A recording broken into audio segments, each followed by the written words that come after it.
बिस्मिल्लाहिर्रहमानिर्रहीम। अस्सलामु अलैकुम डियर स्टूडेंट्स। आई होप आप सब लोग खैर खैरियत से होंगे। बेटा आज हम लोगों ने डिस्कस करना है सेल के हवाले से, prokaryotic cell and eukaryotic cell के हवाले से हम डिस्कस करेंगे कुछ, और उसके बाद हम सेल वॉल को डिस्कस करेंगे। ये आज के हमारे टॉपिक हैं लेक्चर के। सो लास्ट टाइम जो हम लोग डिस्कशन कर रहे थे वो हम लोगों ने डिफरेंट बायोलॉजिकल टेक्निक्स के हवाले से डिस्कशन की थी। सो अब आज जो हमने डिस्कस करना है कि सेल किस तरह होता है, सेल के हवाले से जो टर्म्स वगैरह अक्सर हम यूज़ करते हैं उनका क्या मतलब है, और उसके साथ साथ हम यूकैरियोटिक एंड प्रोकैरियोटिक सेल के हवाले से भी डिस्कस करेंगे डिटेल के साथ। सबसे पहले आप लोग जानते हैं कि जो हमारे पास लिविंग ऑर्गेनिजम्स हैं, चाहे वो एनिमल्स हैं, चाहे प्लांट्स हैं, चाहे माइक्रो ऑर्गेनिजम्स हैं, वो या तो सिंगल सेल पर मुश्तमिल होंगे, मीन एक सेल पे, लाइक अमीबा वगैरह हो गया, बैक्टीरिया वगैरह हो गया, या फिर मैनी सेल्स पर मुश्तमिल होंगे, जैसे कि ह्यूमन बीइंग्स आपको नजर आते हैं, हायर प्लांट्स नजर आते हैं। ठीक है। उसके बाद सेल जो है वो साइज और नंबर में वेरी करता है, मीन इसमें वैरायटी देखने को मिलती है। स्मॉलर साइज के सेल्स भी होंगे, लार्जर साइज के भी होंगे। इसी तरह अगर हम सेल के नंबर की बात करें तो ये भी वेरी करता है, ऑर्गन्स में भी वेरी करता है, ऑर्गन सिस्टम्स में भी वेरी करता है, और एक कंप्लीट ऑर्गेनिज्म में भी वेरी करता है। अब यहाँ पे ह्यूमन की एग्जांपल आपके सामने मौजूद है, जो कि अप्रोक्सीमेटली 40 ट्रिलियन सेल्स जो हैं मौजूद होते हैं ह्यूमन के अंदर अप्रोक्सीमेटली। टर्म हम यूज करते हैं intracellular, that's mean inside the cell, inside of the cell. Term हम यूज करेंगे extracellular, it's mean out of the cell, outside of the cell. ठीक है। उसके बाद हम टर्म यूज करते हैं ऑर्गेनेलीज। दरअसल ये स्मॉल स्ट्रक्चर्स हैं, ये मेम्ब्रेन बाउंडेड भी हो सकती हैं, ये डबल मेम्ब्रेन बाउंडेड भी हो सकती हैं, या फिर ये नॉन मेम्ब्रेन बाउंडेड भी हो सकती हैं। सो इन ऑर्गेनेलीज का ये सेल के अंदर डिफरेंट स्पेसिफिक फंक्शन है जो ये परफॉर्म कर रही होती हैं। इनकी आगे डिटेल आएगी, मैं उस वक्त आपको बताऊं। प्रोकैरियोटिक सेल, जैसा कि मैंने आपको भी बताया कि हम लोगों का जो आज का मेन टॉपिक है वो प्रोकैरियोटिक सेल और यूकैरियोटिक सेल का कंपैरिजन भी है। प्रोकैरियोटिक, दरअसल बेटा ये जो टर्म है प्रोकैरियोटिक एंड यूकैरियोटिक, इसमें आप अगर थोड़ा सा गौर करें, इसमें जो कैरियोटिक टर्म है, कैरियोटिक टर्म आई है कैरियोन से। कैरियोन ग्रीक वर्ड है जिसका मतलब होता है न्यूक्लियस। ठीक है।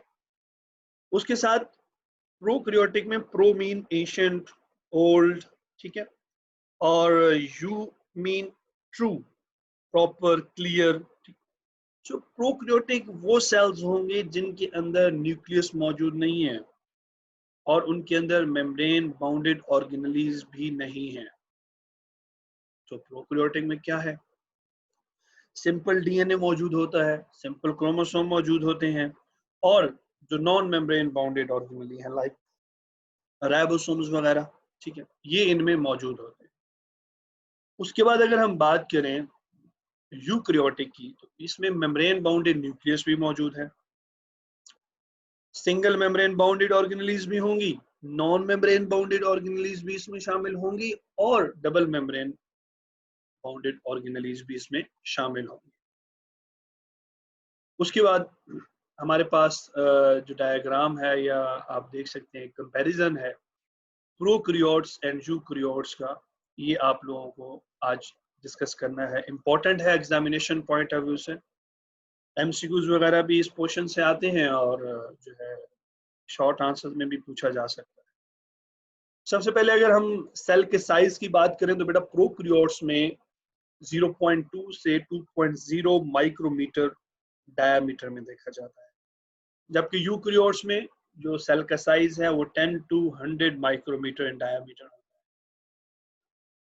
उसके बाद अगर न्यूक्लियस की बात करें तो मैंने अभी भी आपको बताया कि इसमें न्यूक्लियर मेम्ब्रेन जो न्यूक्लियाई प्रेजेंट नहीं होते, जबकि यूकैरियोट्स में प्रॉपर न्यूक्लियस, न्यूक्लियर मेम्ब्रेन और न्यूक्लियाई प्रेजेंट होते हैं। मेम्ब्रेन बाउंडेड ऑर्गेनलीज या मेम्ब्रेन एनक्लोज्ड ऑर्गेनलीज प्रोकैरियोट्स में एब्सेंट होती हैं, जबकि मौजूद होती हैं यूकैरियोट्स में। सेल वॉल, बेटा इनकी जो सेल वॉल होती है प्रोकैरियोट्स की, देखें ये यूकैरियोट में भी देखी जाती है, यूकैरियोट में खास तौर पे प्लांट्स में, फंजाई वगैरह में, इनमें भी देखी जाती है। प्रोकैरियोट्स में भी सेल वॉल होती है, बट केमिकली थोड़ा सा वेरिएशन आपको नजर आएगी कि अगर केमिकल कंपोजिशन देखें प्रोकैरियोट्स में तो उसमें पेप्टिडोग्लाइकन की बनी हुई होगी, जबकि अगर हम प्लांट्स में यहाँ देखें यूकैरियोट्स में तो वो बनी हुई होगी हमारे पास सेलुलोज की या हेमी सेलुलोज। उसके बाद हमारे पास है प्लाज्मा मेम्ब्रेन। प्लाज्मा मेम्ब्रेन बेटा जो प्रोकैरियोट्स की प्लाज्मा, अब ये प्लाज्मा मेम्ब्रेन भी दोनों में मौजूद है, यूकैरियोट में भी है, प्रोकैरियोट में भी है। सो प्लाज्मा मेम्ब्रेन अगर हम प्रोकैरियोट्स की बात करें तो प्रोकैरियोट्स में इसकी कंपोजिशन जो है वो कार्बोहाइड्रेट्स नहीं होते और इनमें स्टीरोल्स भी नहीं होते। अब टर्म स्टीरोल का मतलब क्या है बेटा? स्टीरॉयड प्लस अल्कोहल, ये स्टीरोल्स बनाते हैं। स्टीरॉयड्स प्लस अल्कोहल ये स्टीरोल्स बनाते हैं, ठीक है। और अगर हम यूकैरियोट्स में देखें तो बेटा स्टीरोल्स भी मौजूद होते हैं, कार्बोहाइड्रेट्स भी हैं उसमें मौजूद हैं जो रिसेप्टर्स का काम कर रहे होते हैं। अगर हम साइटोप्लाज्म की बात करें प्रोकैरियोट्स की तो बेटा इसमें साइटोस्केलेटन या साइटोप्लाज्मिक स्ट्रीमिंग वगैरह नहीं होती, जबकि ये दोनों प्रोसेस साइटोस्केलेटन, साइटोप्लाज्मिक स्ट्रीमिंग वगैरह ये प्रॉपरली देखी जा सकती है। स्ट्रीमिंग मूवमेंट, साइटोप्लाज्मिक मूवमेंट जो है साइटोसोल में। अब बात करते हैं राइबोसोम्स।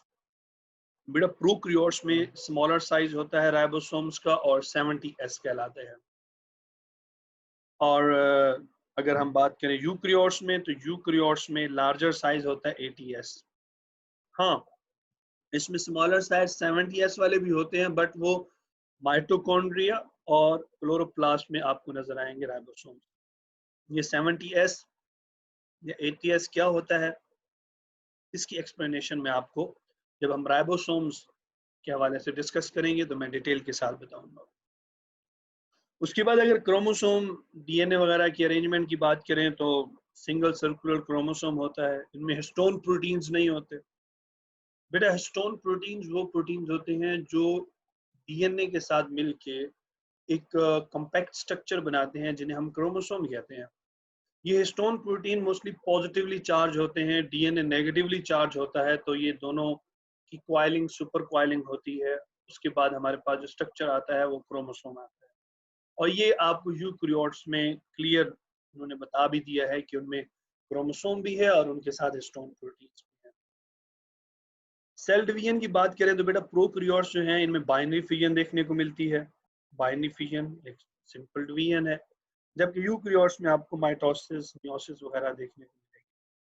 और एट द एंड अगर हम बात करें बेटा सेक्सुअल रिप्रोडक्शन की तो प्रोकैरियोट्स जो हैं इनमें मियोसिस वगैरह या transfer of DNA fragments simple, मतलब ऐसे मियोसिस इनमें नहीं होती। मियोसिस क्या था, यानी कि जिसमें क्रॉसिंग ओवर होगी, एक्सचेंज ऑफ जेनेटिक मटेरियल, उसके रिजल्ट में वेरिएशन नजर आएगी, वो यहाँ पे नहीं होती। जस्ट जो है आप समझ लें कि फ्रेगमेंटेशन होती है या डीएनए फ्रेगमेंट्स की ट्रांसफर होती है, सिंपल डिवीजन कह लें। उसके बाद यूकैरियोट्स में अगर बात करें तो प्रॉपरली आपको मियोसिस जो है वो नजर आएगी, ठीक है।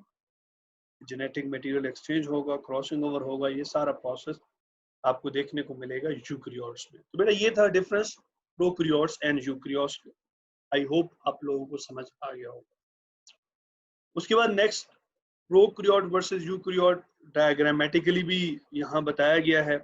ये आपका होम टास्क है बेटा, आपने इनको जो है देखना है, इनकी लेबलिंग देखनी है, ताकि जो चीज़ें हमने पढ़ी हैं ताकि वो भी आपके जहन में हो और एक डायग्रामेटिकली एक स्केच भी आपके माइंड में होना चाहिए कि प्रोकैरियोटिक सेल कैसा होगा दिखने में और यूकैरियोटिक सेल कैसा।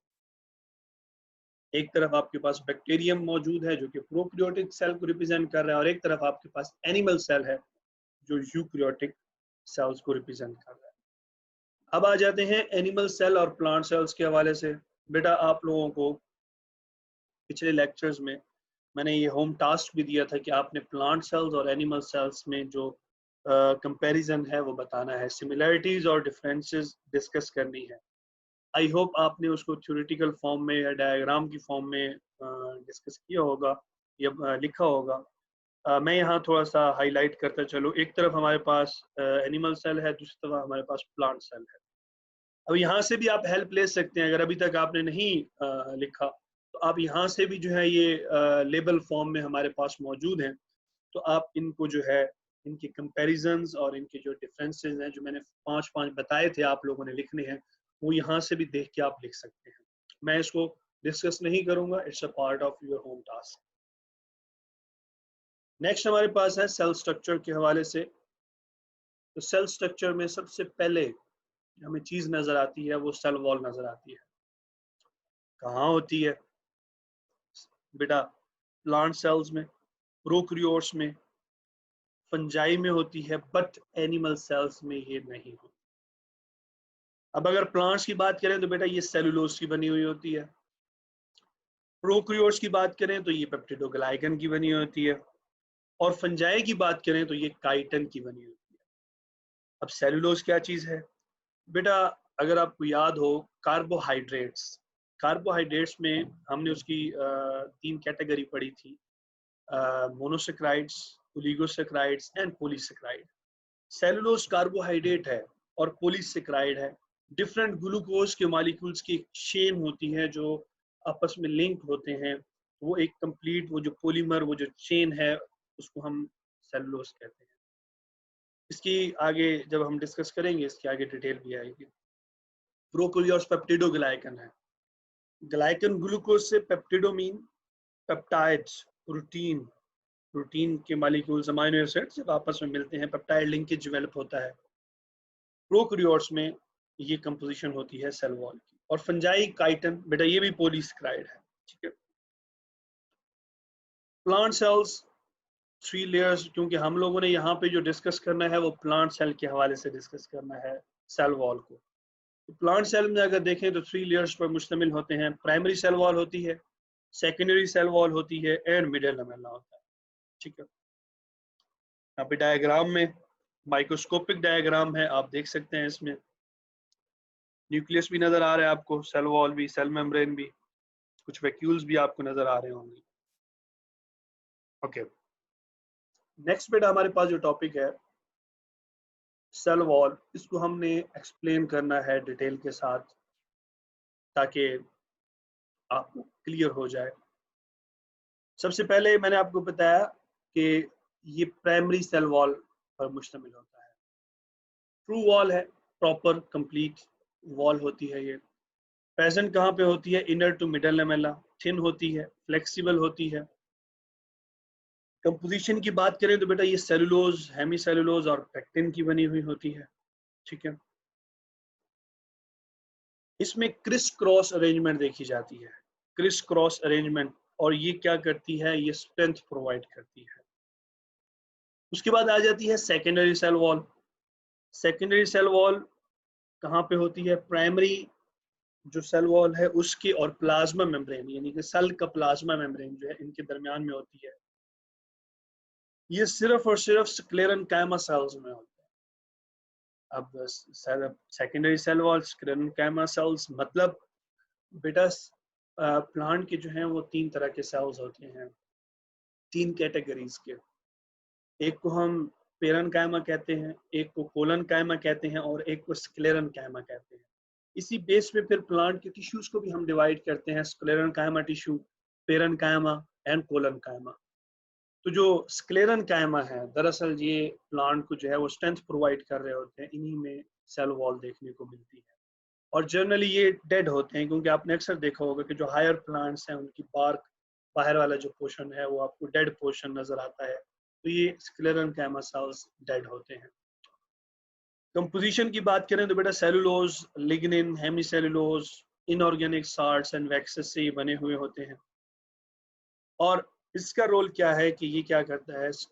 रिचिडनेस प्रोवाइड करता है और रिजिड सही यानी कि स्ट्रेंथ प्रोवाइड करेगा, प्रॉपर शेप और मैकेनिकल सपोर्ट जो है वो देगा।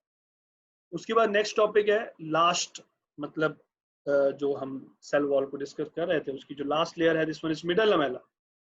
ये कहाँ पे होती है? Located between primary cell wall of adjacent cells, यानी कि दो सेल्स मौजूद हैं प्लांट के, तो उन दो सेल्स के बाहर जो बाहर की बाउंड्री है वो प्राइमरी सेल वॉल है, उन प्राइमरी सेल वॉल के दरमियान में मिडल लमेला मौजूद है। दरअसल इसका मेन काम क्या होता है? ये दो सेल्स को आपस में जोड़ती है, सीमेंट। जिस तरह बेटा हम ईंटें जोड़ते हैं, दीवार बनाते हैं, तो दो ईंटों के दरमियान में थोड़ा सा सीमेंट लगाते हैं, फिर ईंट को ऊपर रखते हैं तो वो आपस में जुड़ जाती है। तो ये भी सीमेंटेड का काम करती है, composed of pectic acid and pectin, hold the neighbouring cells, यानी कि जितने भी आसपास वाले सेल्स हैं या सेल वॉल्स, उनके जरिए से उनको इकट्ठा करके रखती है। ये हमारे पास डायग्राम है, आप इसमें देख सकते हैं। एक सेल पे फोकस करें और सेंटर में आपको मिडल लमेला नजर आएगा, इनसाइड ग्रीन पोर्शन में आपको सेकेंडरी वॉल नजर आ रही है, और वाइट कलर में आपको प्राइमरी वॉल जो है बेटा नजर आ रही है, डायग्राम में आप देख सकते हैं। तो ये तो था बेटा हमारा आज का टॉपिक। इंशाल्लाह जिंदगी रही तो कल हम सेल मेम्ब्रेन, जो प्लाज्मा मेम्ब्रेन को डिटेल के साथ डिस्कस करेंगे। थैंक यू बेटा, thank you so much, and Allah Hafiz.